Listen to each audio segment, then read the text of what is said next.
বাজান রে, যখন মেয়েরা বলতেছে ও মা আল্লাহ নবী সম্পর্কে আমরা জানতে চাই, মায়েশা চোখের পানি বের করে বলতেছে নবী সম্পর্কে তোমরা কি জানবে?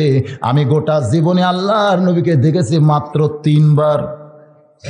সমস্ত মেয়েরা চমকে গিয়ে বলে মা কয়েক বছর আপনি নবীর সঙ্গে সংসার করেছেন, কিন্তু মাত্র 3 বার নবীর আপনি কেমনে দেখলেন?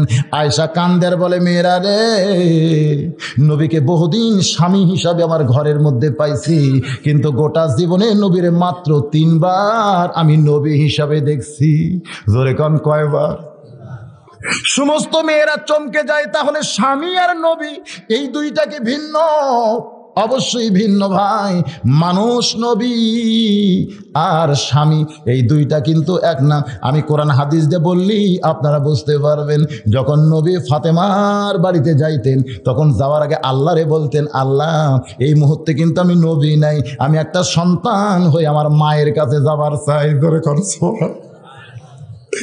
যাওয়ার আগেই আল্লাহর নবী বলতেন, আল্লাহ এই মুহূর্তে কিন্তু আমি নবী নাই, আমি সন্তান হয়ে আমার মায়ের কাছে যাবার চাই।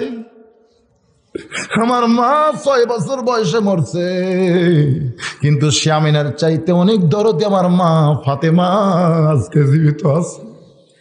আমি কিন্তু আমার মায়ের কাছে যাচ্ছি আল্লাহ, এখন যেন আমার হাবিবুল্লাহ নবী বলে ডিস্টার্ব করেন না, আমি সন্তান হয়ে আমার মায়ের কাছে যাবার চাই।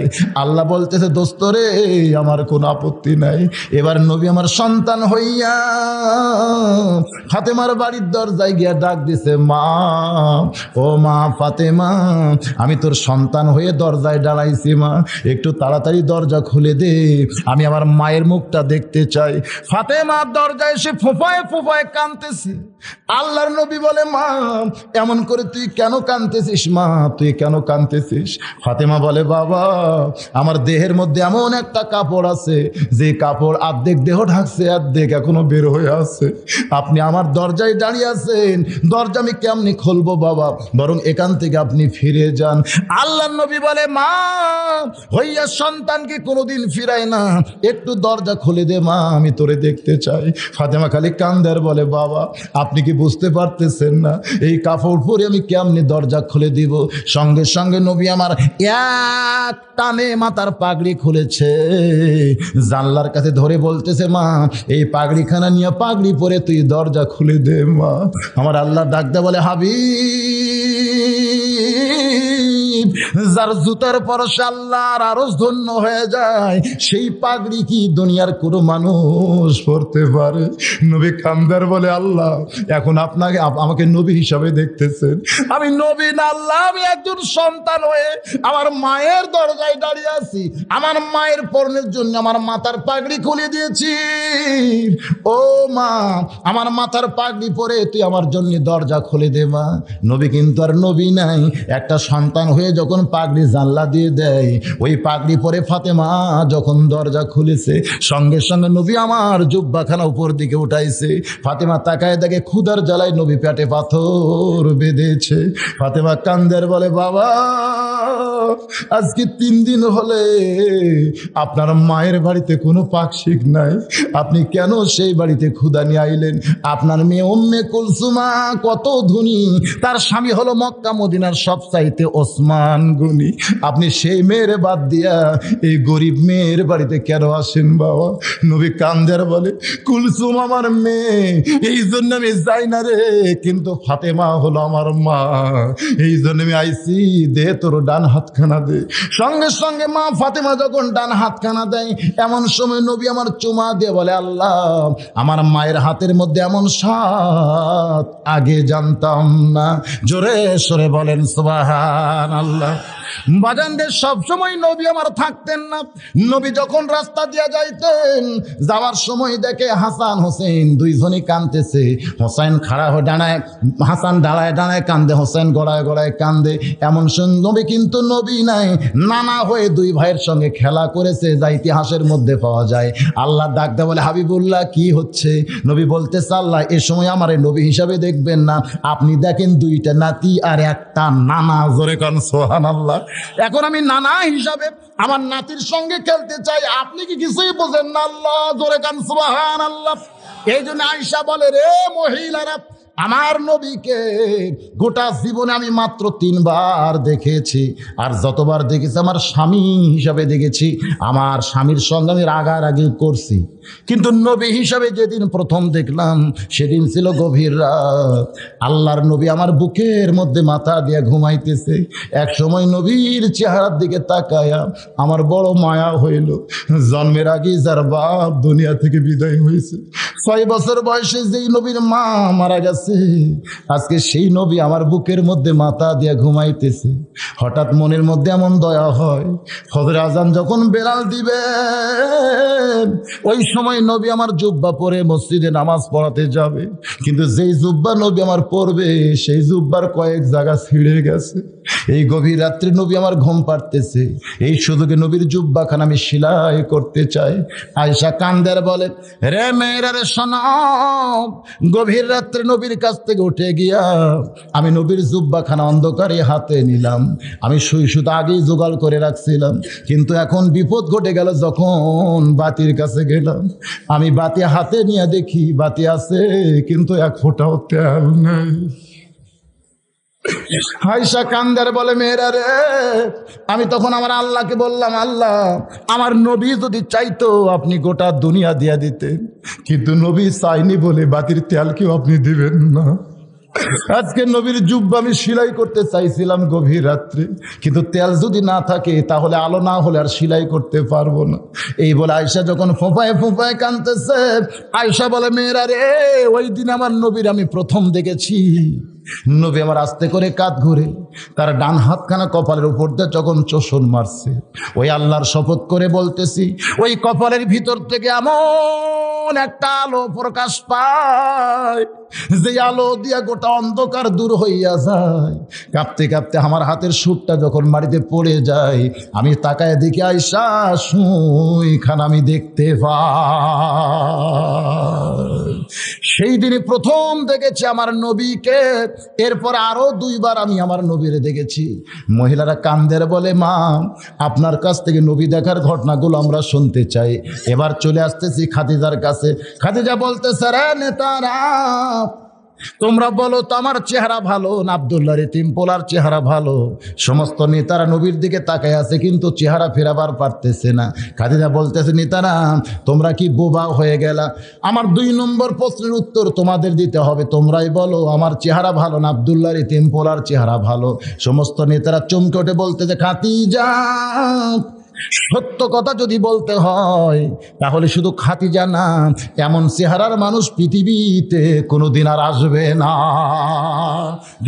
কাফের নেতারাও পর্যন্ত বলেছে, সত্য যদি বলতে হয় শুধু খাদিজা না, এমন সুন্দর মানুষ পৃথিবীতে কোনোদিন আর আসবে না। খাদিজা বলতেছে, তাহলে এখন বলো তো, আমার মতন কম সুন্দরী একটা মেয়ে সুন্দর একটা যুবককে স্বামী হিসাবে পাইছে, এদিক দিয়ে আব্দুল্লাহর এতিম পোলা জিতেছে না আমি জিতেছি? সমস্ত নেতারা বলতেছে, এদিক দিয়েই তো খাদিজাই জিতে গেছে। খাদিজা বলতেছে, রে নেতারা, তোমাদের কাছে আমার 3 নম্বর প্রশ্ন হলো, আমার বয়স বেশি না আব্দুল্লাহর এতিম পোলার বয়স বেশি? সমস্ত নেতারা বলতেছে, আপনার বয়স হলো 40 বছর আর আব্দুল্লাহর এতিম পোলার বয়স হলো 25 বছর। তাহলে এখন তোমরাই বলো, আমার মতন 40 বছরের একটা বিধবা নারী 25 বছরের একটা তরতাজা যুবককে স্বামী হিসাবে পাইছি, এদিক দিয়ে আমি ঠকেছি না আব্দুল্লাহর এতিম পোলা ঠকেছে? সমস্ত নেতারা বলতেছে, এই দিক দিয়ে তো খাদিজাও জিতে গেছে। খাদিজা বলতেছে, যদি বংশের দিক দিয়ে আমি জিতি, চেহারার দিক দিয়ে আমি ভালো স্বামী পাইয়া জিতি, আর বয়সের দিক দিয়ে যুবক একটা স্বামী পাই যদি আমি জিতে যাই, তাহলে তোমরা কেন বাহিরে বলা বলি করো খাদিজা বিয়ে করে ঠকে গেছে, খাদিজা বিয়ে করে ঠকে গেছে? তোমরা তদন্ত না করে এই মিথ্যা কথাটা কেমনে বলো? সমস্ত নেতারা বলতে যে, খাদিজা, আমরা যেইটা প্রথমে খেয়াল করেছি সেইটা হলো খাদিজা মক্কার মধ্যে সবচাইতে ধনবতী রমণী, একটা অনাথ এতিমরে বিয়ে করেছে, এই গরিবরে বিয়ে করার জন্যই খাদিজা ঠকে গেছে। খাদিজা বলতেছে, এইটা যদি তোমাদের সকার একটা মানতন্ত্র হয়, এইটা যদি তোমাদের দাড়ি পাল্লা হয়, তাহলে তোমরা শুনে নাও, খাদিজার যত সম্পদ আছে ওই আল্লাহকে সাক্ষী করে আজকে সমস্ত সম্পদ আব্দুল্লাহর এতিম পোলার পায়ে দিয়া দিলাম। জোরে সরে বলি সুবহানাল্লাহ। বাজান গো 25 বছর থেকে এক টানে নিয়ে গেলাম নবীর 37 বছর। খুব খেয়াল করে শুনবেন, কারণ কুল ইন কুনতুম তুহিব্বুনাল্লাহ ফাত্তাবিউনি, এইটা যদি আমরা বুঝতে চাই আমার নবীকে জানতে হবে। জোরে কোন ঠিক কিনা ভাই? নবীর বয়স যখন 37 বছর, ওই সময় নবী কিন্তু খাদিজাতুল কুবরার কাছে আর বেশি সময় দিতেন না। ওই সময় নবী একটা নির্জন জায়গা বেছে নিয়েছিলেন, সেই জায়গার নাম হলো হীরা গুহা। জোরে কোন কি গুহা? ওই হীরা গুহার মধ্যে নবী আমার 3টা বছর কাটাইলেন একাধারে। ওই 3 বছরের শেষ বছর 40-এ নবী যখন পা দিলেন, এমন সময় আমার আল্লাহ ডাক দিয়ে বললেন, জিব্রাইল যা রে জিব্রাইল যা, এই লহে মাহফুজ থেকে আল্লাহর কোরআনের কয়েকটা আয়াত নিয়ে আমার দোস্তের কাছে যা। ফেরেশতা জিব্রাইল আল্লাহর কোরআনের কয়েকটা আয়াত নিয়ে আইলাম হীরা গুহায়। খুব খেয়াল করে শুনতে হবে, ফেরেশতা জিব্রাইল আল্লাহর কোরআনের কয়েকটা আয়াত নিয়ে আসলেন হীরা গুহায়। একটু দূরে থেকে ফেরেশতা জিব্রাইল ওই গুহার ভিতরে তাকায় দেখতেছে। শুধু 2 চোখ দিয়ে জিব্রাইল দেখতেছে না, অন্তরের চক্ষু দিয়া জিব্রাইল দেখতে পায় আইলাম আল্লাহর কাছ থেকে নবীর কাছে হীরা গুহায়। কিন্তু এখানে আসার পরে আল্লাহ আর নবীরে দেখা যায় এক জায়গায়। জোরে সরে বলেন সুবহানাল্লাহ। জিব্রাইল যখন আল্লাহর নবীকে দেখেছে আল্লাহর সঙ্গে এক জায়গায়, ওই সময় কিন্তু নবী এমন একটা সাগরের মধ্যে ডুব মারছিলেন, যে সাগরটা প্রত্যেকটা আল্লাহর বান্দার বাম স্তনের 2 আঙ্গুল নিচে বিরাজ করতেছে। ডুব দিলে ডুবারও হবে, মণিমুক্তা খুঁজে পাবে, পুরা হইবে মনস্কাম। বাম স্তনের 2 আঙ্গুল নিচে তোমার কলব সাগরের মোকাম। সুবহানাল্লাহ বলেন। এই হীরা গুহার মধ্যে আল্লাহর নবী কলবের সাগরের মধ্যে ডুব দিয়েছেন। বাজান গো, যেইটা আল্লাহর ওলির পথে পাওয়া যায়, অনেকে বলে এগুলো আল্লাহর ওলিরা পায় কোথায়? ফেরেশতা জিব্রাইল আল্লাহর নবীকে সালাম দিয়া ডাক দিয়া বললেন, ইকরা। খুব খেয়াল করবেন, সর্বপ্রথম যে শব্দটা দুনিয়াতে কোরআনের জন্য নাজিল হয়েছে, সেই শব্দের নাম কি? আরো জোরে কান কি? ইকরা। একরা মানে কি? আপনারা আমার সামনে যারা বসে আছেন আরবি বুঝতেছেন না, আমি বাংলাটা বলি। একরা মানে পড়ো। একরা মানে কি? পড়ো। নবী কিন্তু পড়লেন না, কারণ যখন বলতেছে পড়ো, কি পড়বো? বাংলা, অঙ্ক, ইংরেজি, ইতিহাস, কি পড়বেন? হ্যাঁ, কিন্তু বাংলার মানুষ তো সেইটা বুঝতেছে না। বাংলার মানুষ তো এইটা বুঝতেছে না। আজকে সন্তান হওয়ার পরেই আমরা সন্তানকে কি পড়াবো চিন্তায় পড়ে যায়। মা বলে আমার ছেলে ডাক্তার হবে, ছেলে বলে না আমার ছেলে ইঞ্জিনিয়ার হবে। স্বামী স্ত্রী 2 জন মিলে লাগছে ছোট বাচ্চারে নিয়ে। বাপ কয় ইঞ্জিনিয়ার বানাবো, মা কয় ডাক্তার বানাবো। হ্যাঁ পড়বেন, সবই পড়বেন, কিন্তু সব পড়া তো আল্লাহ কোরআনে বলে নাই। খুব খেয়াল করে শুনতে হবে।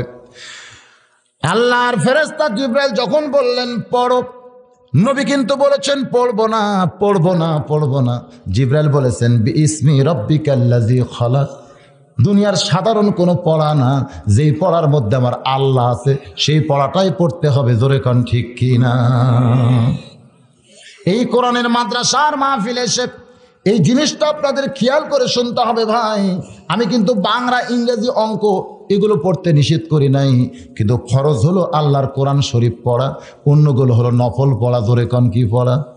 ফরজ তরক করা আর নফল তরক করা। নফল তরক করলে কোনো গুনাহ হবে না, কিন্তু ফরজ তরক করলে কবিরা গুনাহ হবে। জোরে কোন ঠিক কি না? আল্লাহর কোরআন শিক্ষা করা কি সুন্নত না নফল? জোরে কোন সুন্নত না নফল? তাহলে যে সমস্ত আল্লাহর বান্দা আজকের এই মাহফিলে এসেছেন, আমি কিন্তু ওয়াজ করতেছি ফাত্তাবিউনি। খুব খেয়াল করে শুনতে হবে। ফেরেশতা জিব্রাইল বলেন ইকরা, নবী কিন্তু বলেছেন পড়বো না। যখন বলেছে বিইসমি রাব্বিকাল্লাযী খালাক, তখন কিন্তু নবীর পড়তে আর কোনো আপত্তি নাই। তার মানে বোঝা গেল আল্লাহ নবী দুনিয়ার করে কিছু পড়ে নাই, নবী যা কিছু পড়েছেন নবীর শিক্ষক হলেন আল্লাহ। জোরে কোন শিক্ষককে? আজকে সেই কোরআনের মাহফিলে আমরা এসেছি। এই কোরআন সম্পর্কে আমাদের যত কিঞ্চিত জানার দরকার আছে না নাই? আমি ছোট্ট একটা দৃষ্টান্ত যদি আপনাদের দেই, কোনো ধনী মানুষ পৌষ মাসে যদি একটা গরিব মানুষকে ডাক দেয়া বলে, ভাই পৌষ মাসের মাগরিব এশার ফজরের নামাজের ওযু করতে আমার বড় কষ্ট হয়, তবে নামাজ পড়তে আমার কোনো কষ্ট হয় না।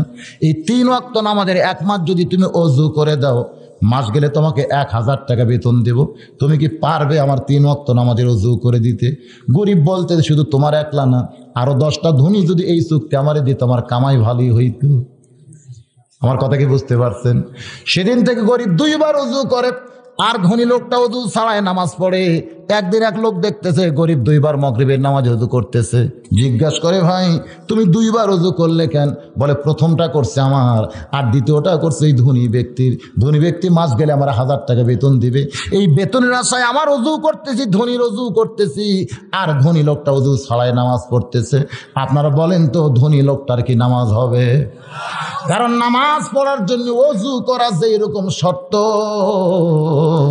আল্লাহর কোরআন শিক্ষা করা, ঈমান রক্ষা করার ব্যাপারে সেই রকম শর্ত। আমার ঈমানকে যদি আমি রক্ষা করতে চাই, আল্লাহর কোরআন শিক্ষা করা ছাড়া কোনো গতি। এই কথাকে আপনারা মানেন না, খালি মুখে মুখে।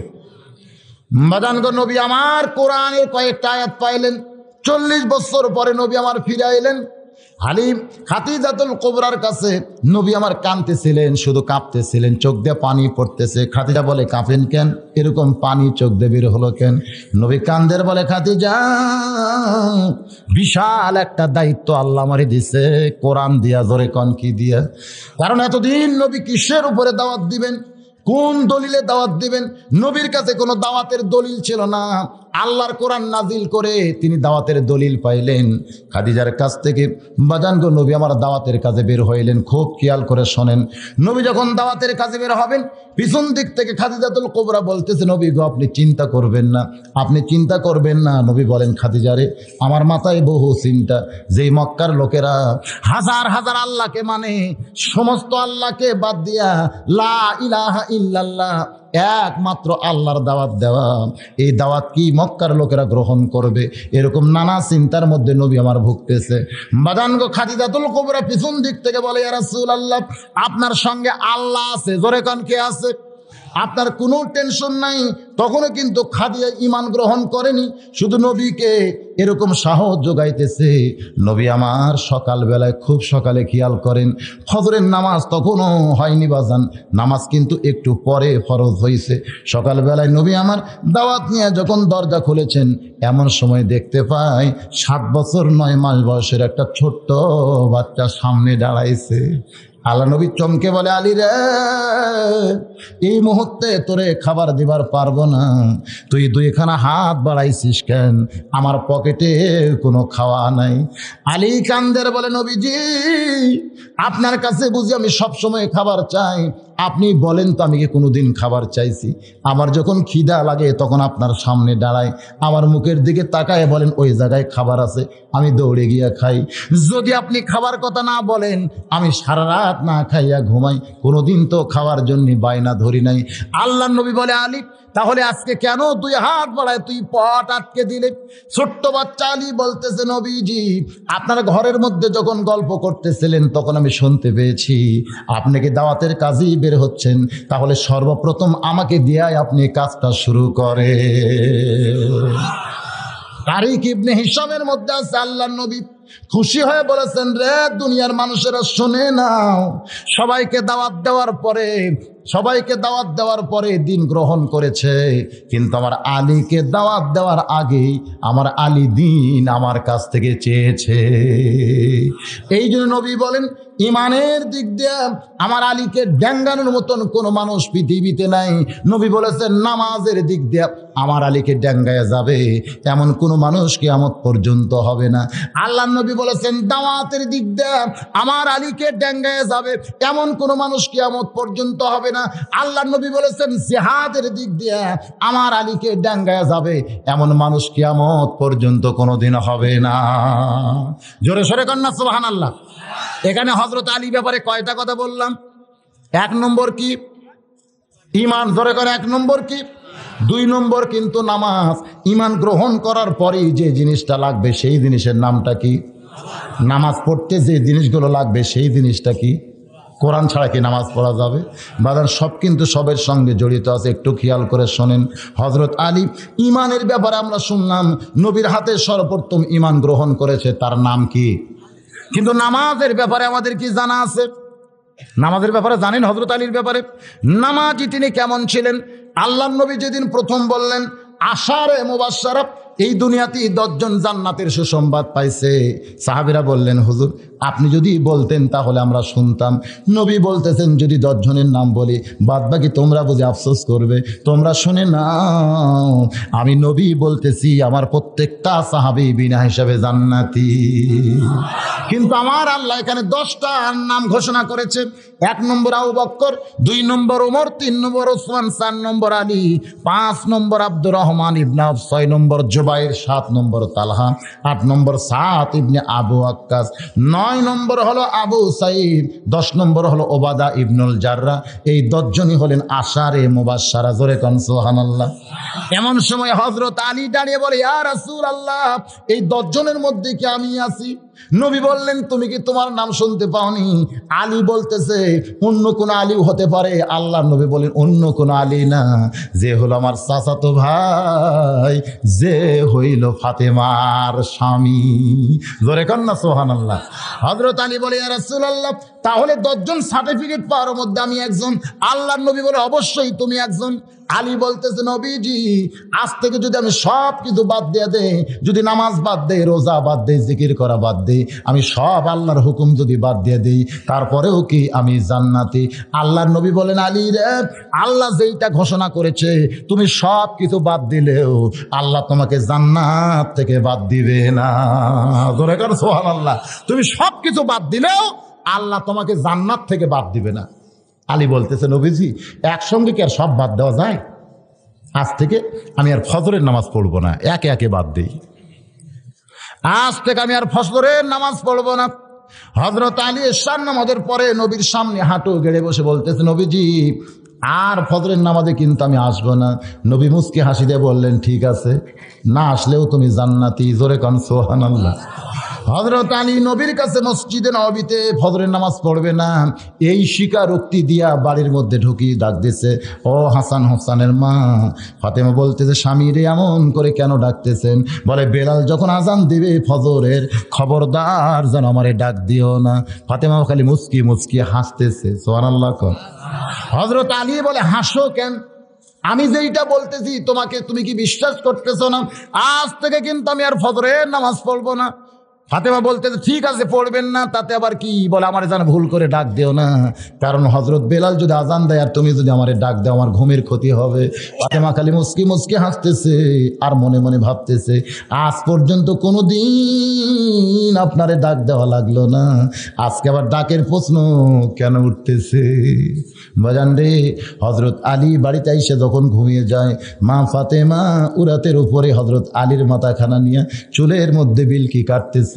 আলী চোখের পানি বের করে বলে ফাতেমা তুমি কি জানো না তুমি জান্নাতি নারীদের নেত্রী হবে? তারপরেও ঘুম জায়গা স্বামীর এমন খেদমত কেন করো জানতে চাই।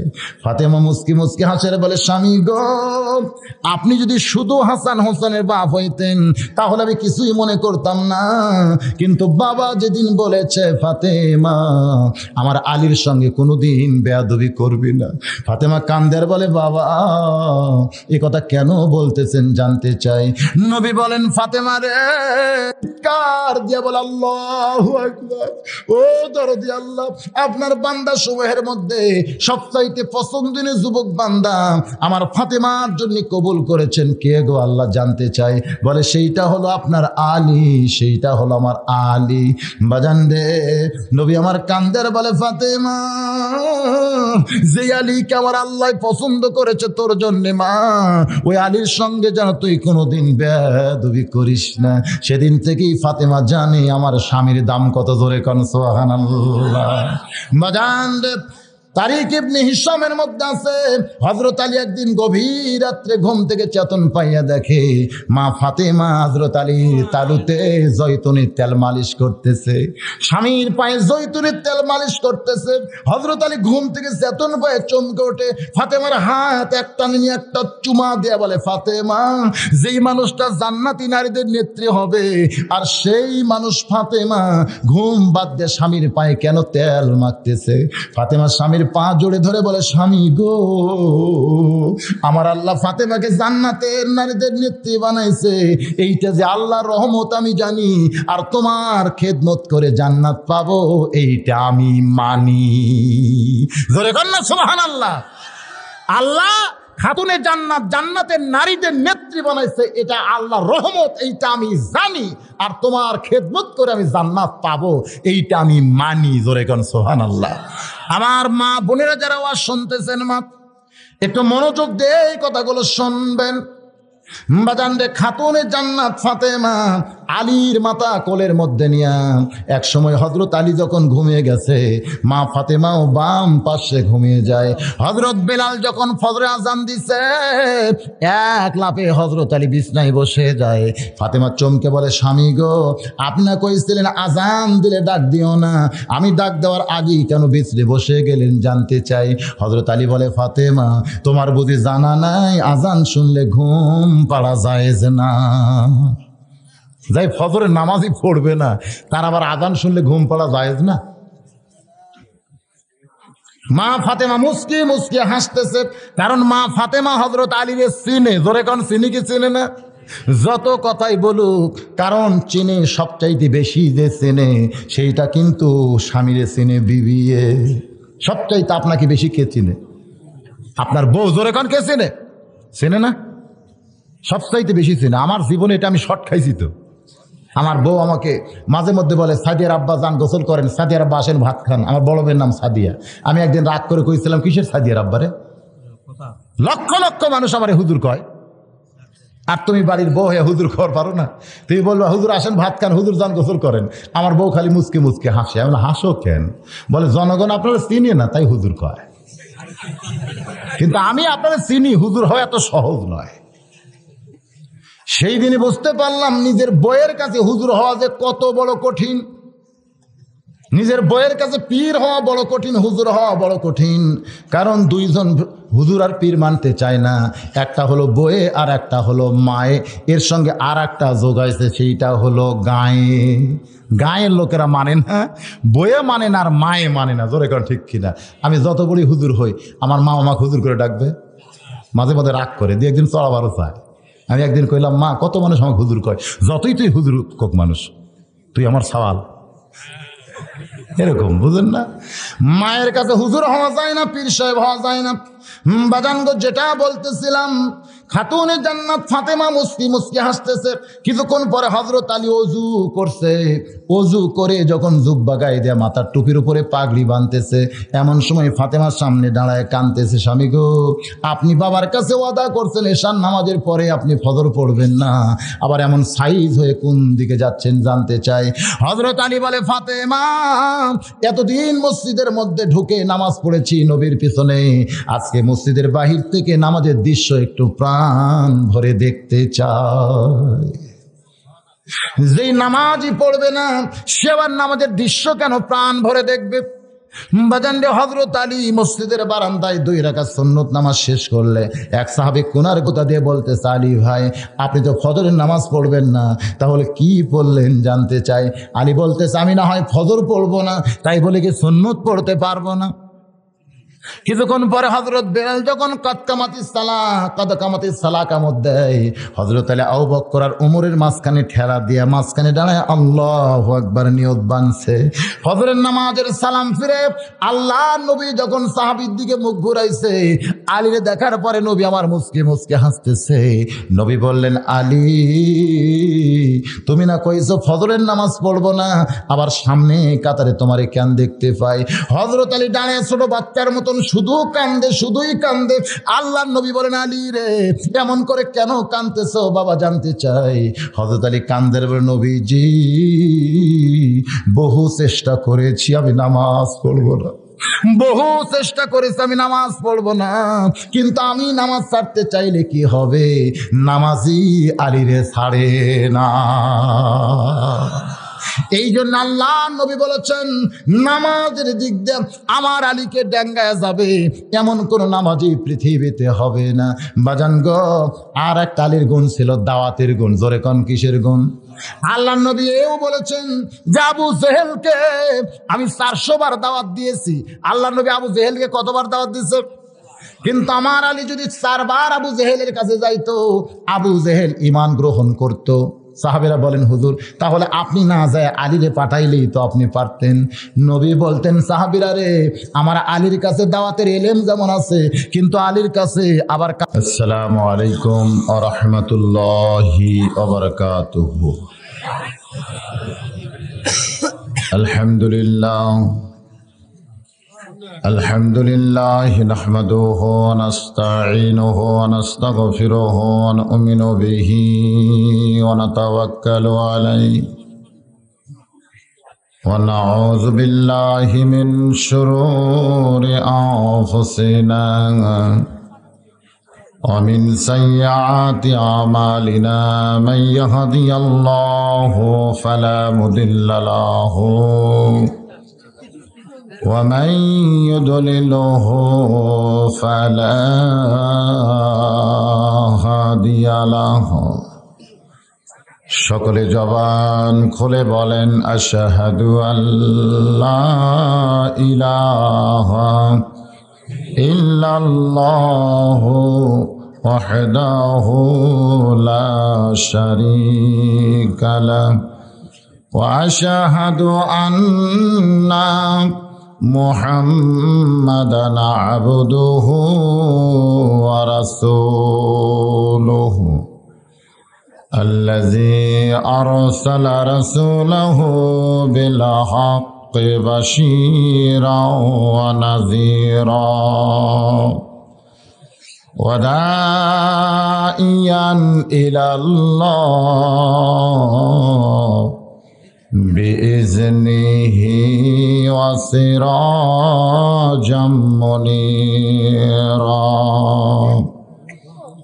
ফাকাদ ক্বালা আল্লাহু তাআলা ফি কালামিহিল মাজিদ ওয়াল ফুরকানিহিল হামিদ। জবান খুলে সকলে পড়েন, আউযু বিল্লাহি মিনাশ শাইতানির রাজিম। বিসমিল্লাহির রহমানির রহিম। ইন্নাল্লাহা وملائكته يصلون على النبي يا أيها الذين آمنوا صلوا عليه وسلموا تسليما اللهم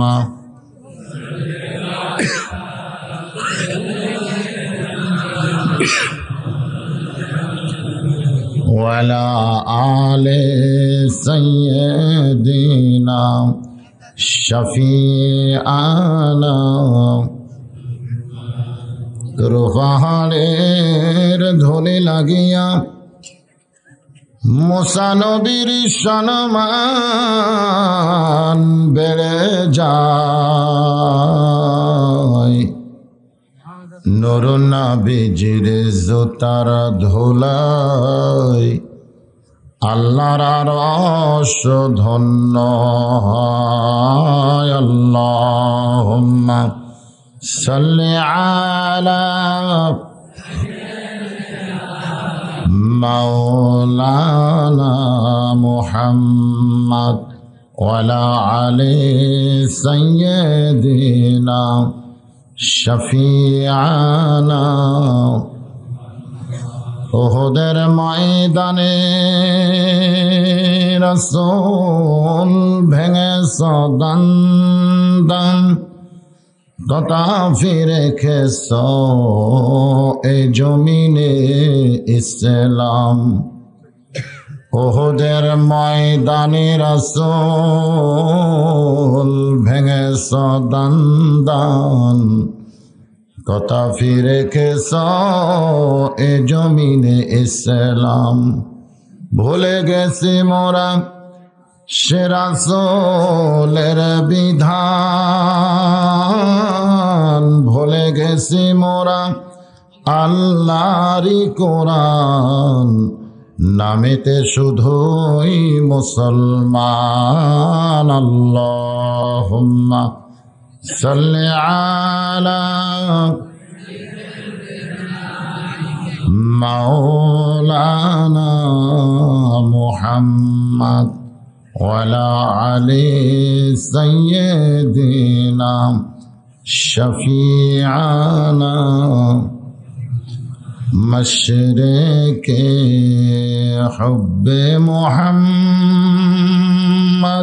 সকলে বলি সাল্লাল্লাহু मतलाए दीवानी माँ, मतलाए खुर्शीद इश्क़ास, सीनाए सो जाने माँ, बलगल उला बिकमालिही, कशाफत दुजा बिजमालिही, हसनत जमीअ ख़िसालिही, सल्लु अलैहि व आलिही, अल्लाहुम्मा आमीन। জান্নাতের বাগান থেকে জান্নাতি মানুষদেরকে নিয়ে গভীর রাতে আমি গুনাহগার তোমার রহমতের দরজায় দুখানা হাত তুলেছি। আল্লাহ, হাসরের ময়দানে জব্বার আর কাহার নামে রূপ নিয়া তুমি যখন বিচার শুরু করবে, তোমার সামনে দাঁড়ায়া সমস্ত নবীরা নাফসি নাফসি বলে কাঁদতে থাকবে। এমন কঠিন অবস্থা হাসরে হবে, সেদিন সমস্ত নবী তার উম্মতকে ভুলে যাবে, শুধু বলবে আল্লাহ আমার কি হবে, আমার কি হবে। একমাত্র দরদি নবী শাফাতের কান্দারি ইয়া রব্বি হাবলি উম্মতি বলে সেজদায় পড়ে যায়। আল্লাহ ডাক দিয়া বলবেন ইয়া হাবিবুল্লাহ, আজকে হাসরের ময়দানে আপনি কাঁদবেন না, আপনাকে পাওয়ার জন্য আমার বেহেশতগুলো কাঁদতেছে। নবী বলবেন আল্লাহ বেহেশত আমাকে পাওয়ার জন্য কান্দে, আর আমি কাঁদতেছি আমার গুনাহগার উম্মত সহ বেহেশতে যাওয়ার জন্য। যে রাসূল হাসরের ময়দানে কাঁদবেন, আজ কান্দেন মদিনায়, সে রাসূলের জন্য আমাদের কলিজা একটা বার কান্দে না। ও দরদি আল্লাহ, আজকের এই মাহফিলের ওসিলায় কঠিন হাসরের ময়দানে আমাদের সবাইকে রাসূলের উম্মতের কাতারে দাঁড়ানোর তৌফিক দিয়া দিও আল্লাহ। সুবহান রাব্বিকা রাব্বিল ইজ্জাতি আম্মা ইয়াসিফুন ওয়া সালামুন আলাল মুরসালিন ওয়ালহামদুলিল্লাহি রাব্বিল আলামিন বিরহমাতিকা ইয়া আরহামার রাহিমিন। লা ইলাহা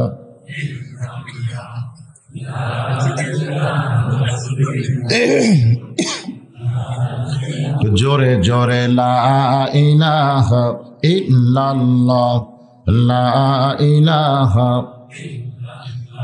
লা ইলাহা ইল্লাল্লাহ, লা ইলাহা লা ইলাহা ইল্লাল্লাহ, লা ইলাহা ইল্লাল্লাহ, লা ইলাহা ইল্লাল্লাহ, লা ইলাহা লা ইলাহা ইল্লাল্লাহ, লা ইলাহা, লা ইলাহা ইল্লাল্লাহ বলরে পাগল মন, লা ইলাহা ইল্লাল্লাহ বলরে পাগল মন। এই কলেমার জন্যে নবীজি, এই কলেমার জন্যে নবীজি সহিলেন কত জ্বালাতন, লা ইলাহা ইল্লাল্লাহ বলরে আমার মন, লা ইলাহা ইল্লাল্লাহ। জোরে জোরে লা ইলাহা ইল্লাল্লাহ, লা ইলাহা। যার দিলে আছে আমার আল্লাহর ভয়, যার দিলে আছে আল্লাহর ভয়, আল্লাহ আল্লাহ সব সময়। যার দিলে আছে রে আল্লাহর ভয়, যার দিলে আছে আল্লাহর ভয়, আল্লাহ আল্লাহ সব সময়। আহার নিদ্রা ভালো লাগে না এই দুনিয়া, ভালো লাগে না, ভালো লাগে আমার আল্লাহ, লা ইলাহা ইল্লাল্লাহ ওয়াসাল্লাম। চাকলমা হাফিজি মাদ্রাসা কর্তৃক আয়োজিত আজকের এই বাৎসরিক ইসালে সওয়াব মাহফিলে সম্মানিত সভাপতি, আজকের এই মাহফিলে সম্মানিত ওলামায়ে কেরাম, মাগরিবের নামাজের পর থেকে হালকা জিকির সহ এত রাত পর্যন্ত কোরআন হাদিসের আলোকে অত্যন্ত গুরুত্বপূর্ণ আলোচনা করে যিনারা শোনালেন, আমি আমার অন্তরের অন্তঃস্থল থেকে সম্মানিত সভাপতি সহ আলেম ওলামা বক্তাগণকে শুভেচ্ছা জ্ঞাপন করছি।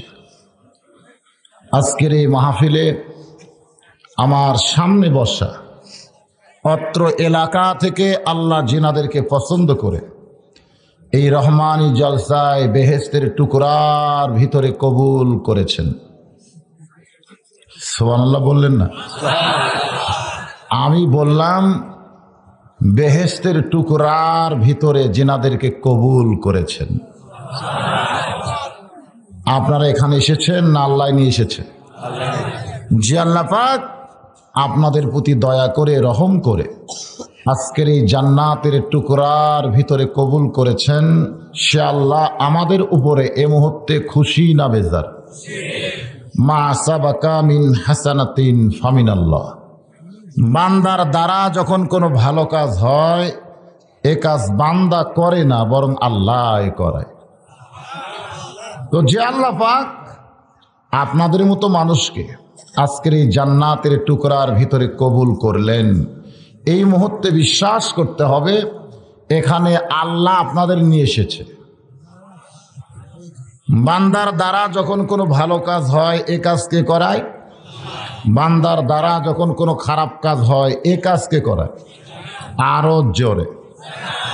বান্দার দ্বারা ভালো কাজ হলে আল্লাহ করায়, এর উপরে আমি কোরআনের আয়াত তেলাওয়াত করেছি। কিন্তু বান্দার দ্বারা খারাপ কাজ যখন হয়, এ কাজ শয়তান করায়, তার উপরে কি কোনো কোরআনের আয়াত তেলাওয়াত করেছি? তো আপনারা এমনি এমনি বললেন কেন? মানে আপনারা একটা হিসাব করছেন, কারণ মানুষ তো অনেক কিছু হিসাব করে, সেই হিসাবের মধ্যে আপনারা ফেলেছেন যে বান্দার দ্বারা যখন কোনো ভালো কাজ হয়, এ কাজ আল্লাহ করায়, খারাপ কাজ যেগুলো হয় এগুলো শয়তান করায়। এটা একটা হিসাব করছেন। তাহলে আমরা কি করি? ভালো কাজ আল্লাহ করায়, খারাপ কাজ শয়তান করায়। তাহলে আমরা কি করি?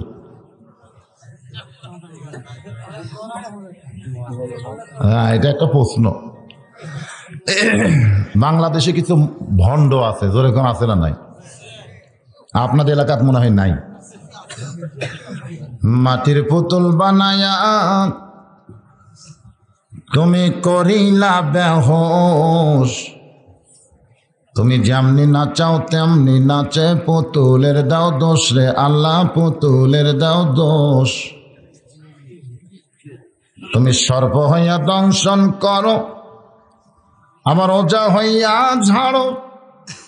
তুমি চোরকে বলো চুরি করো, আবার গৃহস্থকে বলো জাগো। এই ধরনের একদল ভণ্ড আছে, তারা বলে বান্দা কিছু করে না, বান্দা যা কিছু করে সব আল্লাহ করায়। আল্লাহর কোন বান্দা কোন খারাপ কাজে যখন রাস্তা নেই, এই সময় আল্লাহ যদি তার পায়ের বল কাইরা নেয় তাহলে সে যাইতে পারবে না। বান্দা যখন খারাপ কিছু দেখে, এ সময় আল্লাহ যদি তার চোখের পাওয়ার কাইরা নেয় তাহলে খারাপ দেখতে পারবে না। বান্দা যখন খারাপ কথা মিথ্যা কথা বলে, এই সময় আল্লাহ যদি তার জবান বন্ধ করে দেয় তাহলে খারাপ কথা মিথ্যা কথা বলতে পারবে না। বান্দা যখন সুদের টাকার গোস্ত ঘুষের টাকার মাছ দিয়া ভাত খাবার চায়, ওই ভাতের লোকমা যদি বান্দার গলার মধ্যে আটকে যায় তাহলে বান্দা হারাম খাইতে পারবে না। তাহলে বান্দা খারাপ পথে চলে, খারাপ কিছু দেখে, খারাপ কিছু বলে, খারাপ কিছু খায়, এগুলো বান্দা খায় না, বরং আল্লাহ খাওয়ায়।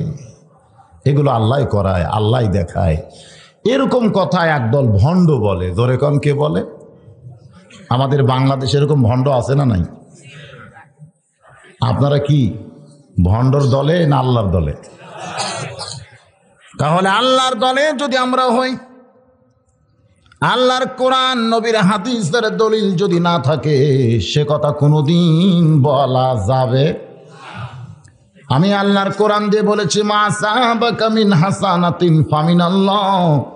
বান্দার দ্বারা যখন কোনো ভালো কাজ হয়, এ কাজ বান্দা করে না, বরং আল্লাহ করায়।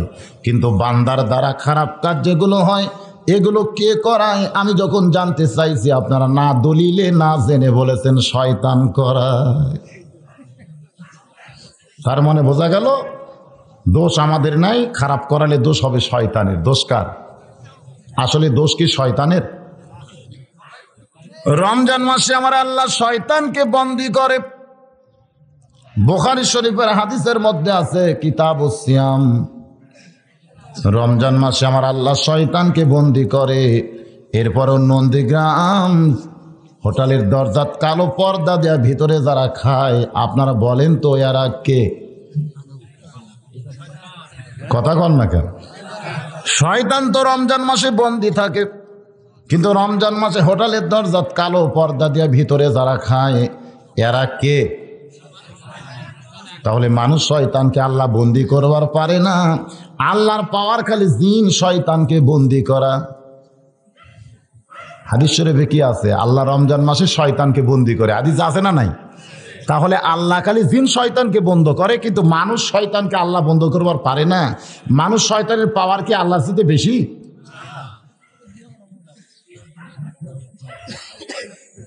একটু মনোযোগ দিয়ে শোনা লাগবে, তারপরে দেখবেন রেজাল্ট কি আসে।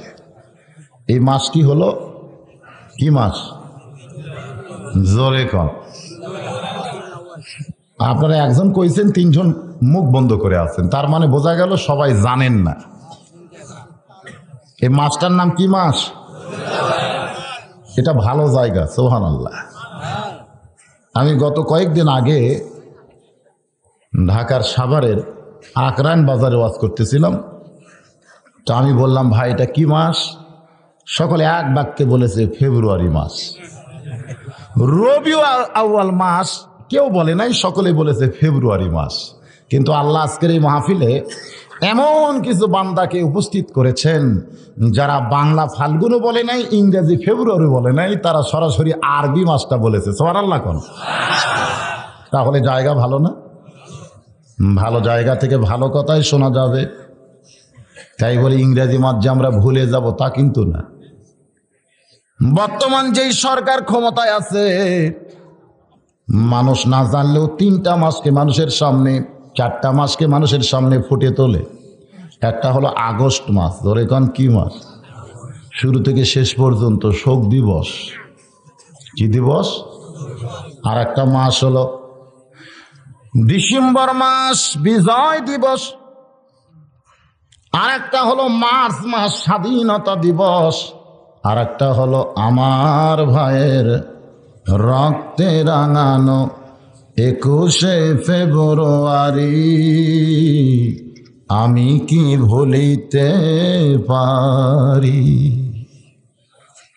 বাংলার মুসলমানের জন্য এই 4টি মাসের খুব গুরুত্ব আছে। বর্তমান সরকার যখন ক্ষমতায় থাকে, এখন মানুষ মানুষ বা না মানুষ সরকার মানুষকে মানানোর জন্য একটা চেষ্টা করে। আর একবার জবান খুলে বলেন, এটা কি মাস?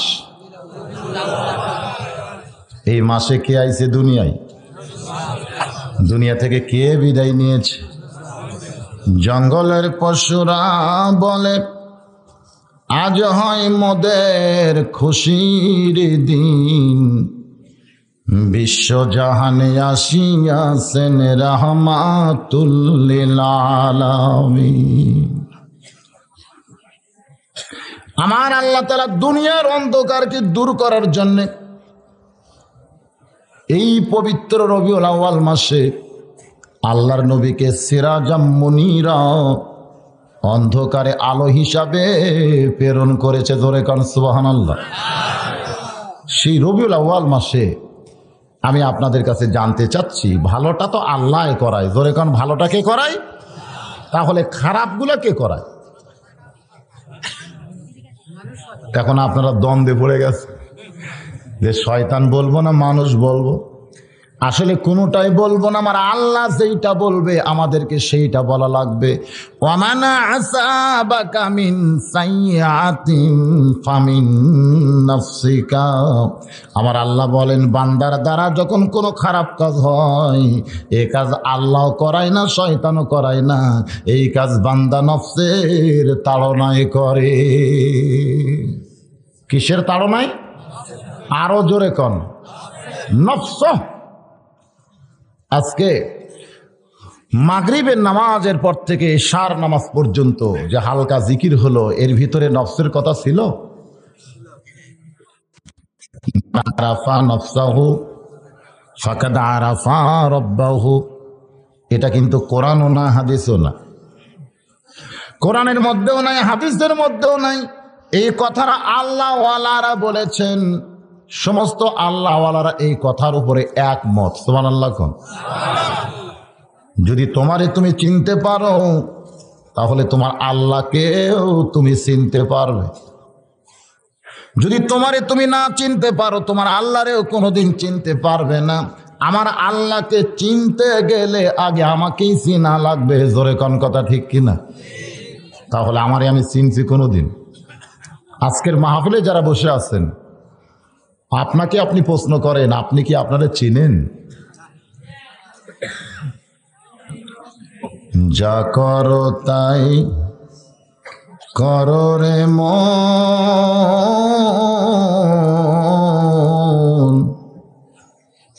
পিছের কথা রেখো স্মরণ। একবার নিজের মনকে বলেন, তুমি যা করো করো, কিন্তু পিছের কথাটা স্মরণ রেখো। আজকে এই কোরআনের মাহফিলে যারা এসেছেন, সারা জীবন যদি আমরা ওয়াজ শুনি আর ওয়াজটা যদি না বুঝি, তাহলে লাভ হবে? অল্প সময় ওয়াজ শুনে যদি ওয়াজটা বুঝতে পারি, সেই মুজ মোতাবেক যদি আমল করি, ওই আমলটাই আমাদেরকে আল্লাহর জান্নাত পর্যন্ত পৌঁছায়া দিবে। এই মুহূর্তে আমার সামনে যারা বসে আছেন, আমি আমার অন্তরের অন্তঃস্থল থেকে আপনাদের শুভেচ্ছা জ্ঞাপন করছি। পর্দার অন্তরালে আমার মা বোনেরা, যিনারা অধীর আগ্রহে বসে বসে কোরআন হাদিসের ওয়াজ শুনতেছেন, আমি তাদেরকেও শ্রদ্ধা জানাই। এই মুহূর্তে জানতে চাচ্ছি আপনারা সকলে কেমন আছেন? আলহামদুলিল্লাহ আলা কুল্লি হাল, সকল অবস্থায়। জি আলহামদুলিল্লাহ, সকল অবস্থায় আল্লাহর দরবারে শুকুর গুজার করা হচ্ছে বান্দার হক। সাইড থেকে একজন বলছে, হুজুর আপনি কেমন আছেন? আমি জিজ্ঞেস করলাম আপনারা কেমন আছেন? ভাই দেখতেছে আমি যদি না বলি তাহলে কেমন হয়। এটা হলো সৌজন্যমূলক।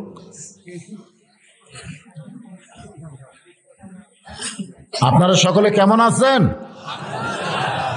ভালো থাকা কয় রকম মনে আছে? কয় রকম ভালো থাকা? কয় রকম? একটা হলো শারীরিক আর একটা হলো মানসিক। শরীরের সুস্থতা দিয়ে সবকিছু হয় না। মনটা যদি দুর্বল থাকে তাহলে শরীর এমনিই দুর্বল হয়ে যায়। জোরে কোন ঠিক কিনা? কঠিন স্বাস্থ্যবান 30 বছরের একটা যুবক তেলা পোকা দেখে ভয় করে, আবার চিকন চাকন একটা মানুষ বিষাক্ত সাপ নিয়ে খেলা করে। এইটা দেহের জোরে না মনের জোরে? জোরে কোন? তাহলে আপনাদের দেহের খবর আমি বলতে পারি, আপনি বলতে পারেন, কিন্তু মনের খবর একমাত্র কে জানে? তারপরও আপনি একটু মনের সাগরে যদি ডুব দেন তাহলে বুঝতে পারবেন এই মুহূর্তে আপনার মনটা কোন জায়গায়। কারণ দেহের সঙ্গে মনের সম্পর্ক যদি না থাকে, বক্তা যতই ওয়াজ করুক, ওয়াজ কিন্তু বোঝা যাবে না। মাসটি হলো রবিউল আউয়াল মাস। জোরে কোন কি মাস?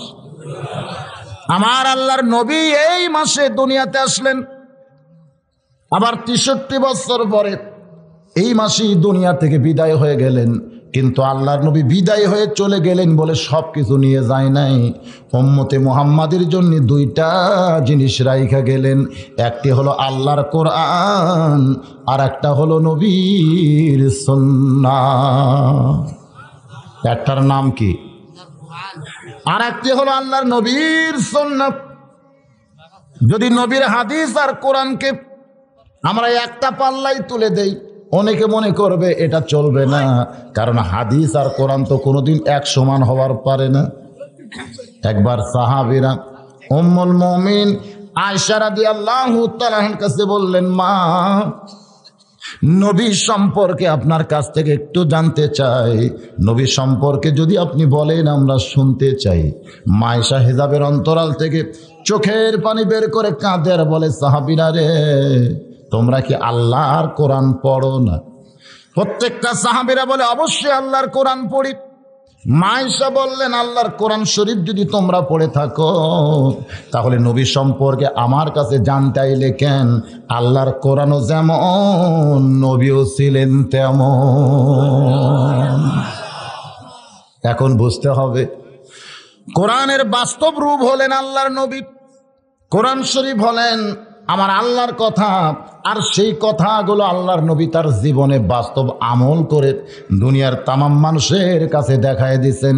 এই জন্যে আল্লাহর নবী কোরআন শরীফে বললেন, কুল ইন কুনতুম তুহিব্বুনাল্লাহ ফাত্তাবিউনি ইউহিব্বুকুমুল্লাহু ওয়া ইয়াগফির লাকুম যুনুবাকুম ওয়াল্লাহু গফুরুর রহিম। সুবহানাল্লাহ বলে। আমার আল্লাহ বললেন, ওগো নবী, আপনি বলে দেন। এই কথাটা কিন্তু আল্লাহর, কিন্তু প্রকাশ পাইছে কার জবান দিয়া? নবীর। ধরে কনকার দেখেন, এই কথার ফাইল কিন্তু আল্লাহর নবী। আমার আল্লাহ বললেন, নবীজি আপনি বলেন, ইন কুনতুম তুহিব্বুনাল্লাহ, কেউ যদি আমি আল্লাহকে ভালোবাসতে চাই, আমি আল্লাহকে কোনোদিন ভালোবাসতে পারবে না। কারণ মানুষ আছে দুনিয়ায়, আল্লাহ আছে 7 আসমানের উপরে আরশে আজিম। অত দূরের আল্লাহকে দুনিয়ার মানুষ কোনোদিন ভালোবাসতে পারবে? হয়তো মুখে মুখে বলবে আল্লাহকে ভালোবাসি, আল্লাহকে ভালোবাসি, কিন্তু আমার আল্লাহকে অন্তর থেকে ভালোবাসতে পারবে না। মুখের ভালোবাসার কথা আর অন্তরের ভালোবাসা কোনোদিন এক হয় না। ওই না দেখা আল্লাহকে কেউ যদি ভালোবাসতে চায়, আল্লাহ বলেছে আমাকে ভালোবাসার কোনো দরকার নাই। ফাত্তাবিউনি, সে যেন আপনাকে অনুসরণ করে। আর আপনাকে কেউ যখন অনুসরণ করবে, ইউহিব্বুকুমুল্লাহ, আমি আল্লাহ তাকে ভালোবাসবো। শুধু ভালোই বাসবো না, ইয়াগফির লাকুম যুনুবাকুম আল্লাহু গফুরুর রহিম, আমি আল্লাহ তার জীবনের তামাম গুনাহ খাতা মাফ করে দিব। এই মুহূর্তে আপনাদের কাছে আমার প্রশ্ন হলো, আমরা যদি আল্লাহর ভালোবাসা চাই এবং আল্লাহর কাছ থেকে আমরা যদি মাপ চাই, তাহলে আমাদের কি করতে হবে? ভালোবাসার কথা নেই, ফাত্তাবিউনি, তাকে অনুসরণ করতে হবে। এবার একটা ছোট্ট ব্যাখ্যা। আল্লাহ নবী একদিন রাস্তা দিয়ে যাচ্ছিলেন, যাওয়ার সময় এক কাফের আল্লাহর নবীর সামনে দাঁড়িয়ে বলে, রে আব্দুল্লাহ এতিম পোলাম, আমার কাছ থেকে আপনি 100 দিরহাম করজ নিয়েছিলেন, অনেক দিন হয়ে গেল, টাকাটা আমারে দিলে আপনার কি হয়? নবী মুচকি হাসি দিয়ে বললেন, ভাই গত শনিবারই তো আপনাকে টাকাটা দিয়েছি। কাফের বলতেছে, আপনি আমারে টাকা দেন নাই, টাকা না দিয়ে মিথ্যা কথা কেন বলতেছেন? নবী বলতেছেন, ভাই তোমার মনে নেই গত শনিবারই তোমার এই টাকাটা দিয়েছি। কাফের বলতেছে, আপনি যে আমার টাকা দিয়েছেন তার সাক্ষী কোথায়? নবী বললেন, কোনো সাক্ষী নাই, কারণ আপনি আমার টাকা দিয়েছিলেন, আমি আপনার টাকা পরিশোধ করেছি, এখানে সাক্ষীর কি দরকার? কাফের বলতেছে, সাক্ষী যদি না থাকে তাহলে আপনার মুখের কথা আমি মানব না। এমন সময় এক সাহাবী দৌড়ে এসে বলে, রে কাফের শয়তান, আল্লাহর নবী যে তোমার টাকা দিয়েছে, এইখানে দাঁড়িয়ে থেকে আমি তা দেখেছি। যেই কইছে আল্লাহর নবী যে তোমার টাকা দিয়েছে, এইখানে দাঁড়িয়ে থেকে আমি সেটা দেখেছি। কাফের দেখতে যে সাক্ষী যখন হয়েছে আর তো থাকা যায় না, ও মারছে দৌড়। আল্লাহর নবী চমকে বললেন, বাবা এই কাফেরকে আমি টাকা দিয়েছি, দুনিয়ার কেউ দেখে নাই, তুমি কেমনে বললে যে আমি দাঁড়িয়ে থেকে টাকা দেওয়াতে দেখেছি? এটা তুমি কেমনে বললে বাবা? এবার সাহাবী চোখের পানি বের করে বলে, ইয়া রাসূলুল্লাহ, আপনি যখন আখিরাতের কথা বলেছেন আমি না দেখি বিশ্বাস করেছি, আপনি বেহেশতের কথা বলেছেন আমি না দেখি বিশ্বাস করেছি, আপনি দুজকের কথা বলেছেন আমি না দেখি বিশ্বাস করেছি, আপনি আল্লাহর কথা বলেছেন আমি না দেখি বিশ্বাস করেছি। আপনার সমস্ত কথা না দেখি যদি আমি বিশ্বাস করতে পারি, আর আজকে আপনি বলতেছেন কাফেরকে আমি টাকা দিয়েছি, এইটা আমি না দেখলেও মনে হয় এইখানে থেকে দাঁড়িয়ে টাকা দেওয়াটা দেখেছি। সঙ্গে সঙ্গে আল্লাহর নবী সাহাবীকে বুকের মধ্যে নিয়ে কপালে একটা চুমা দিয়ে বললেন, বাবা এর নাম হলো ইত্তেবা। এর নাম কি?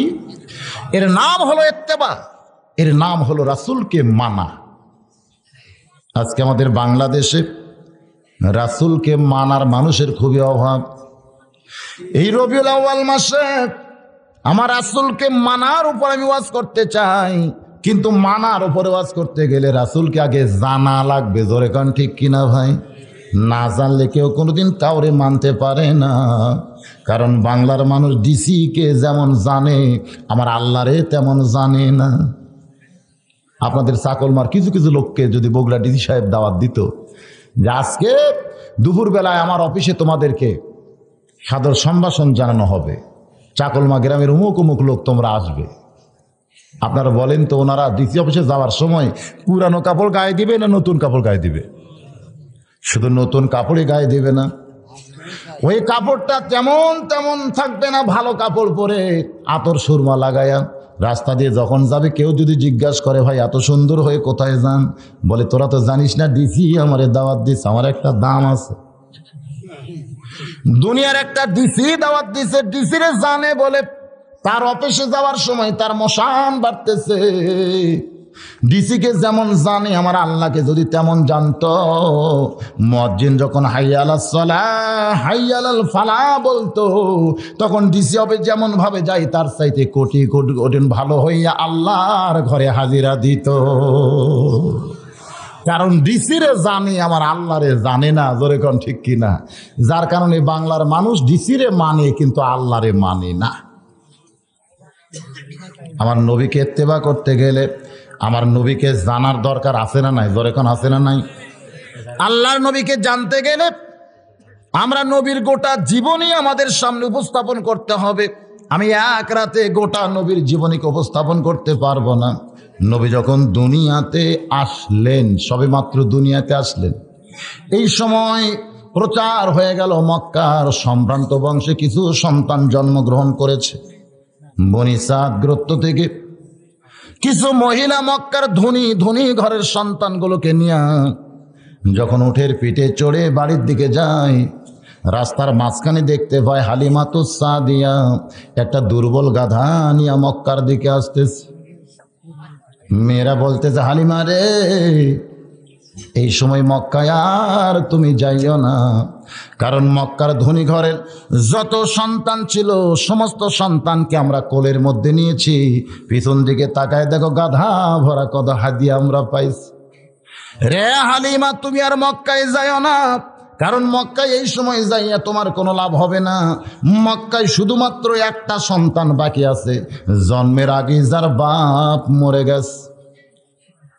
হালিমাতুস সাদিয়া বাজানদের চোখের পানি বের করে কান্দার মনে মনে কয়, গাধারে তুই দুর্বল হওয়ার কারণে আজকে আমি ধনী ঘরের সন্তান নিতে পারলাম না। আজকে আমার ভাগ্য বড় খারাপ। আমি অনেক দিন থেকে আশা করেছিলাম মক্কার সম্ভ্রান্ত ঘরের চুনি সন্তান যখন পাবো, ওই সন্তানকে দুধ খাওয়ার জন্য নিয়ে বিনিময় অনেক হাদিয়া নিব, কিন্তু আজকে আমার ভাগ্য বড় খারাপ। চল রে গাদা, চল বাড়িতে ফিরে যাই। হালিমাতুস সাদিয়ার কথাগুলো ইবনে ইসহাক সিরাতে রাসূলের প্রথম খণ্ডের মধ্যে বয়ান করেছেন। হালিমাতুস সাদিয়া বলে, রে দুনিয়ায় রাসূলের উম্মাতিরা শোনো, আমি যখন দুর্বল গাদাকে আমার বাড়ির দিকে নিয়ে যাবার চাই, এমন সময় দেখি আমার গাদা কোত্থেকে যেন শক্তি পাইয়া মক্কার দিকেই দৌড়ানো শুরু করে দেয়। জোরে কান সুবহানাল্লাহ। দুর্বল গাদা কোত্থেকে সবল হইয়া মক্কার ভিতরে আইসা ঘুরমিকে যখন পড়ে যায়, হালিমাতুস সাদিয়া বলে, আমি তাকায় দেখি গাধার মুখটা বালির মধ্যে ঢুকায়া দু চোখ দিয়া দর দর করে পানি পড়তেছে। হালিমাতুস সাদিয়া বলে, গাধারে আমি জানি তুই দুর্বল, নড়তে পারিস না, কেন যেন পাগলের মতন মক্কার দিকে দৌড়ে আইলি, তুই তো আর বাঁচবি না। গাধারে কেন মক্কার ভিতরে আইলি জানতে চাই। হালিমাতুস সাদিয়া বলে, রে দুনিয়ার রাসূল উম্মাতিরা শোনো, আমার দুর্বল গাদা কেমন করে যখন আমি তিরস্কার করতেছি, এমন সময় দেখি পিছন দিকে এক মুরব্বী দুই কানা হাত বাড়িয়ে ডাকতেছে, ও গো মা। অনেক মেয়ের আইছিল মক্কায়, কিন্তু আমার নাতির দিকে কেউ একবার ফিরে তাকাইলো না। তুমি যখন সবার শেষে মক্কায় আইছো মা, একটাবার আমার নাতির একটু দেখো, আমার নাতির দেখলে তোমার মন ভরে যাবে। হালিমাতুস সাদিয়া বলে, ওই বুড়ো মানুষের কথা শোনার সঙ্গে সঙ্গে মনে হয় আমার কলিজায় আগুন ধরে গেছে। আমি ধনী ঘরের সন্তান নেওয়ার নিয়তে বনি সাদ গোত্র থেকে মক্কায় আইছি, কোন এতিম সন্তানকে দেখলে আমার পেট ভরবে না। ও মুরব্বী, এমন করে বললেও তোমার কথা আমি শুনবো না। নবীর দাদা কাছে এলে বলে, মা তুমি না নাও, একটাবার আমার নাতিরে শুধু দেখে যাও। হালিমাতুস সাদিয়া বলে, রে রাসূলের উম্মাতিরা শোনো, আমি মুরব্বীর কথা মতো আমিনার ভাঙ্গা ঘরের মধ্যে যখন ঢুকে গেলাম, তখন তাকায় দেখি সিরা একটা মাদুরের উপরে যেন আসমানের পূর্ণিমার রাতের চাঁদ ঘুম পাড়তেছে। 400 গ্রহ তারা তারি নূরের ইশারা, নইলে যে অন্ধকারে ডুবিত এই ধরনী। জোরে বলেন নবী মোর পরশমণি, নবী মোর সোনার খনি, নবী নাম ভাবে যেজন সেই তো দোজাহানের ধনী। হালিমাতুস সাদিয়া বলে, রে রাসূলের উম্মাতিরা দুনিয়াতে যারা আছো শুনে নাও, ওই ছোট্ট মানুষটাকে দেখার পরে আমার কলিজার মধ্যে এমন মহব্বত জমেছে শুধু দেখার সঙ্গে সঙ্গে। এই জন্য আল্লাহ রাসূল বলেন হাদিসের মধ্যে, মান রাআনি হাক্কান ওয়াজাবাত লাহু শাফাতি ইয়াউমাল কিয়ামা, কেউ যদি অন্তরের চোখে আমার একটাবার দেখে, কঠিন হাসরের মুসিবতের সময় আমি রাসূলের উপরে শাফাত করা তার জন্য ওয়াজিব হইয়া যায়। তবে দেখাটা দেখতে হবে ঈমানের দৃষ্টিতে। জোরে কোন কিসের দৃষ্টিতে? আবু জেহেল উতবা সাইবা নবীরে দেখছে, কি কোন দেখে নাই, কিন্তু তারপরে কি জান্নাত পাবে নাকি? হালিমাতুস সাদিয়া বলে, এই ছোট্ট নবীকে দেখার সঙ্গে সঙ্গে আমি এক দৌড়ে যখন কোলের মধ্যে নিলাম, নবীর দাদা বলতেছে, মা তোমারে শুধু দেখার জন্যই বলেছিলাম মা, তুমি আমার নাতিরে কোলের মধ্যে নিলাম। হালিমাতুস সাদিয়া বলে, বাবা আপনার নাতি যে এত সুন্দর এটা কোনোদিন আমার কল্পনার মধ্যেও ছিল না। আজকে দেখার পরে কোলের মধ্যে নেওয়ার সঙ্গে সঙ্গে ওই আল্লাহর শপথ করে বলতেছি, ওই ছোট্ট নবীর পরশে আমার আল্লাহ দেহের দুর্বলতা সব দূর করেছে। হালিমাতুস সাদিয়া বলে, রে দুনিয়ার রাসূলের উম্মাতিরা শোনো, তোমাদের ছোট্ট নবীকে কোলে করে যখন আমি বাইরে আসলাম, আসার পরে দেখি আমার গাধা মাটির মধ্যে মুখটা ঢুকে চোখের পানি বের করে কাঁদতেছে। আমি ডান হাতের মধ্যে ছোট্ট নবীর নিয়া বাম হাতখানা গাধার মাথায় দিয়ে বললাম, গাধা রে, কত তিরস্কার তোরে আমি করেছি, কত কিছুই না তোরে বলেছি, কিন্তু এখন অন্তর থেকে বলি রে গাধা, আমার চাইতে তোর দাম বেশি। কারণ আমি যখন বাড়িতে ফিরে যাওয়ার চাচ্ছিলাম, কিন্তু তুই একটা গাধা হইয়া কেন মক্কার দিকে দৌড়ে আইলি, এখন বুঝতেছি আমার চাইতে তোর দাম বেশি। জঙ্গলের পশু পক্ষী আমার নবীরে চিনেছে, কিন্তু মানুষ হইয়া নবীরে অনেকেই চিনতে পারে না। জোরে কোন কথা ঠিক কিনা? হালিমাতুস সাদিয়া আল্লাহর নবীকে কোলের মধ্যে নিয়া মনে মনে চিন্তা করতেছে, এত সুন্দর নিয়ামত নিয়ে তো আমার বাড়ি যাইতে হবে, কিন্তু গাধা যে হারে মাটি পড়ে কাঁদতেছে, এই দুর্বল গাধার পিঠে চড়ে তো আর বাড়ি যাবার পারি না, এখন আমি কেমনে বনিসাত করতে যাই? এমন সময় কে যেন বলতেছে, হালিমা, তোমার দুর্বল গাধাকে যদি সবল করতে চাও, ওই ছোট্ট মানুষের বাম পাখানা গাধার মাথায় লাগায়া দাও। হালিমাতুস সাদিয়া বলে, রে রাসূলের উম্মত উম্মাতিনীরা, ওই ছোট্ট নবীর বাম পাখানা যখন আমার গাধার মাথায় লাগিয়ে দিলাম, দেখি আমার দুর্বল গাধা সুস্থ সবল হয়ে দাঁড়িয়ে যায়। আমি যখন গাধার পিঠে চড়ে আঁচল দিয়া নবীরে ঢাকতেছি, কারণ সূর্যের তাপ যদি এই ছোট্ট মানুষে লাগে তাহলে বড় কষ্ট পায়। হালিমাতুস সাদিয়া বলে, ওই সূর্যের তাপকে আড়াল করার জন্যে আমি যখন ছোট্ট নবীকে আঁচল দিয়া ঢাকতে চাই, এমন সময় দেখি এক খণ্ড মেঘ আমার মাথার উপর ভাসতেছে। আমি হালিমা আশ্চর্য হয়ে বললাম, মেঘরে, কোত্থেকে তুই আমার মাথার উপর চলে আইলি? হালিমাতুস সাদিয়া বলে, হঠাৎ দেখি এত সুন্দর বাতাস আমার গায়ে কে যেন বহাইতেছি। আমি চিৎকার দিয়ে বললাম, বাতাস রে, কোত্থেকে তুই আমার গায়ে বইতেছিস? এমন সময় কে যেন বলে, হালিমা, ওই ছোট্ট মানুষকে কোলে নেওয়ার কারণে আসমানের মেঘ তোমার মাথার উপর ভাসতেছে, ওই ছোট্ট মানুষকে কোলে নেওয়ার কারণে জান্নাতের দরজা খুলে ওই জান্নাতের বাতাস তোমার গায়ে আল্লাহ বহাইতেছে।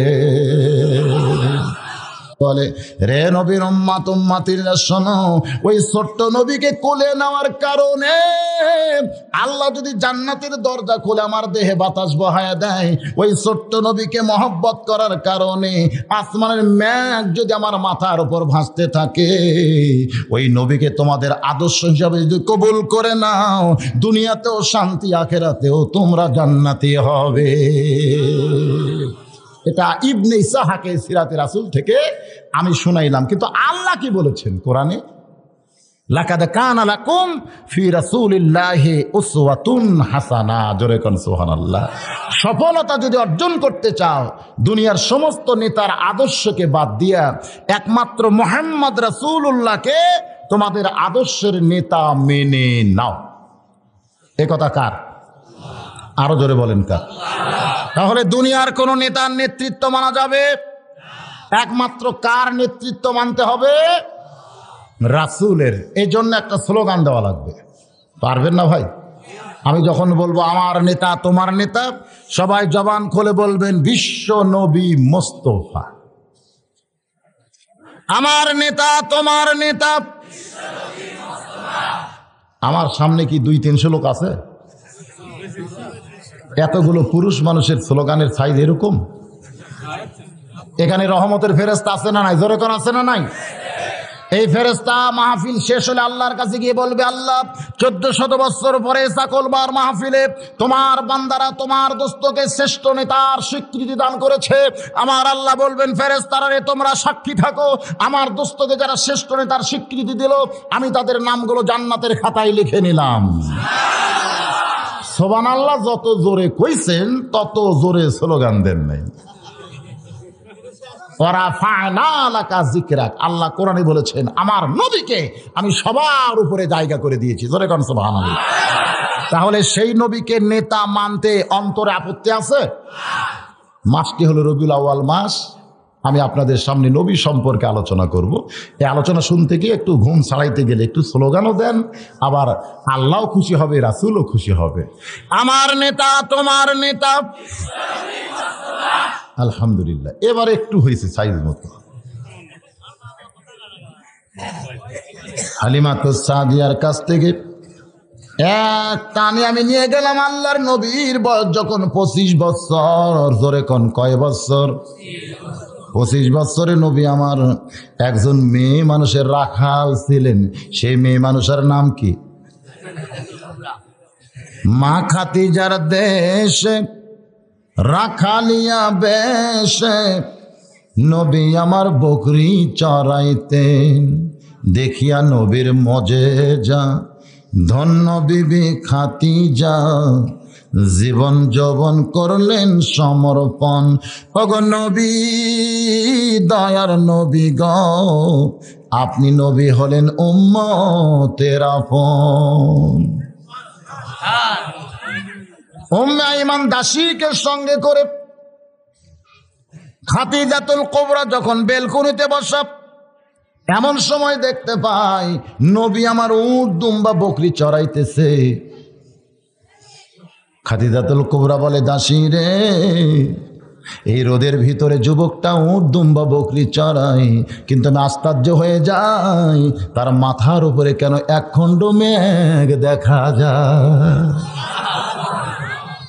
দাসী বলতেছে, শুধু মেঘ দেখতেছেন? তাকায় দেখেন তার চেহারার ভিতর থেকে এমন কিছু সৌন্দর্য ফুটে উঠতেছে যেটা দেখলে মানুষের মন কাইড়া নেয়। খাদিজাতুল কুবরা বলে, দাসী রে, মক্কার অনেক নেতার আমার কাছে বিয়ের প্রস্তাব দিছে, অনেক ধনীরা আমার বিয়ের প্রস্তাব দিছে, কিন্তু আমার 40 বছর বয়সের দিকে বলে আমি তাদের ফিরাইয়া দিছি। কিন্তু আজকে ওই যুবকের চেহারা দেখে আমার মনের মধ্যে এমন প্রেম হলো, আমি যেন আবার নতুন করে বউ সাজতে চাই। দাসী বলতেছে, এটা আপনি বলেন না, কারণ 40 বছর আপনার বয়স, আর যুবকের বয়স কয় বছর? খাদিজাতুল কুবরা বলে, দাসী রে, মনের ভিতরের প্রেম যখন নাড়া দেয় তখন বয়সের দিকে আর কেউ তাকায় না। 40 গেল, 50 গেল, 60 বছরে আবার যৌবন পাইল। এরকম একটা গান বাংলাদেশে আছে না নাই? এরকম একটা গান আছে নাই? বাজান গো, খাদিজাতুল কুবরা নবীর চাচা আবু তালেবকে ডাক দিয়ে বললেন, আপনার এতিম ভাতিজাকে আমি যদি আমার স্বামী হিসাবে বরণ করতে চাই, আপনি কি তাতে রাজি আছেন? নবীর চাচা আবু তালেব চমকে বলে, মা, এই মক্কার মধ্যে তোমার মতন ধনী রমণী একজনও নাই, আমার এতিম ভাতিজারে আপনি কেন বিয়ে করতে চান? যার চালও নাই, চুলাও নাই, জন্মের আগেই যার বাপ মরে গেছে।